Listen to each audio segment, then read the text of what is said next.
The Lord be with you. And with your spirit. A reading from the Holy Gospel according to John. Glory to you, Lord.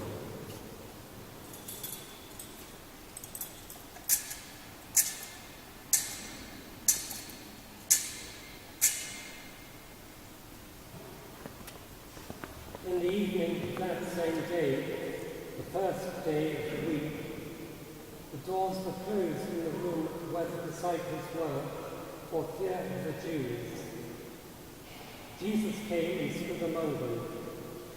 He said to them, "Peace be with you," and showed them his hands and his side. The disciples were filled with joy when they saw the Lord, and he said to them again, "Peace be with you. As the Father sent me, so am I sending you." After saying this, he breathed on them and said, "Receive the Holy Spirit. For those whose sins you forgive, they are forgiven. For those whose sins you retain, they are retained." Thomas, called the twin, who was one of the 12, was not with them when Jesus came. When the disciples said, "We have seen the Lord," he answered, "Unless I see the holes of the nails made in his hands, and can put my finger into the holes they made, and unless I can put my hand into his side, I refuse to believe." 8 days later, the disciples were in the house again, and Thomas was with them. The doors were closed, but Jesus came in and stood among them. "Peace be with you," he said. Then he spoke to Thomas. "Put your finger here. Look, here are my hands. Give me your hand. Put it into my side. Doubt no longer, but believe." Thomas replied, "My Lord and my God." Jesus said to him, "You believe because you can see me. Happy are those who have not seen and yet believe." There were many other signs that Jesus worked and the disciples saw, but they are not recorded in this book. These are recorded so that you may believe that Jesus is the Christ, the Son of God, and that, believing this, you may have life through his name. The Gospel of the Lord.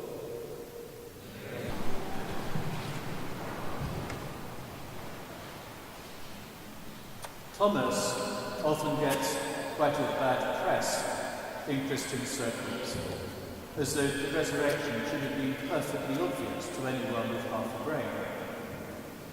And yet, the other disciples, we're told, also didn't believe at first.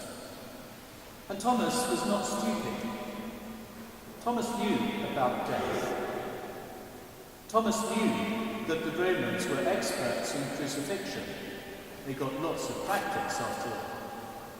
And Thomas knew that people did not survive crucifixion.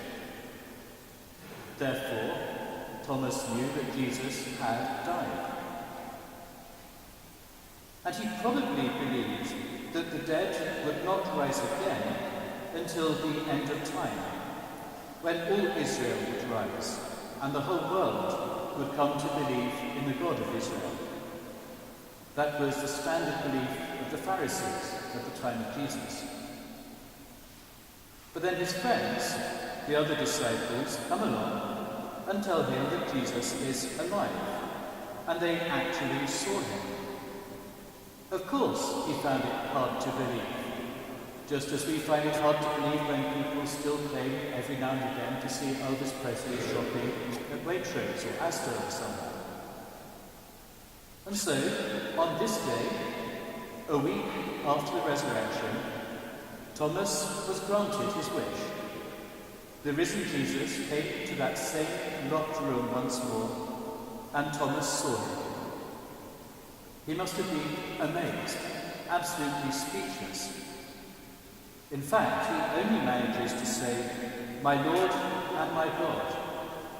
a mere 2 words in Aramaic. But those words are a great statement of faith. In those 2 Aramaic words, he acknowledges Jesus' divine nature, that he is the first and the last, the living one who will live forever. Thomas and those other disciples surely never doubted the reality of the resurrection again. And of course it is at the heart of their preaching after Pentecost. In fact, they're so convinced of it that they weren't hallucinating or having delusions or anything like that. And they were so convinced of their own future resurrection that they even prepared to die for that belief. And when we wonder whether the resurrection could possibly be true, it's worth pondering the martyrdom of the apostles. I readily believe those witnesses who get their throats cut, as Blaise Pascal, the French philosopher, put it. But, regrettably, perhaps, most of us, I suspect, don't have the same experience of the risen Jesus as those disciples had. We certainly didn't follow him around Israel, hearing his preaching and watching him perform miracles. We were not there to welcome him into Jerusalem with palm branches and then to shout, "Crucify him," on the following Friday.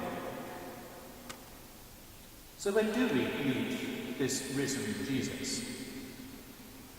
I'm sure you know the answer already, but I'll tell you just in case. We meet him mainly in the sacraments and in our prayer. And we encounter him in a special way in the Mass, when we take his precious body and blood into ourselves. And it's worth remembering that after the resurrection, the disciples recognized Jesus in the breaking of bread, which he himself declared with absolute certainty is his body and blood. He says, "This is my body, this is my blood," the words we hear at the consecration. "He who eats my flesh and drinks my blood has eternal life, and I will raise him up on the last day. For my flesh is food indeed, and my blood is drink indeed."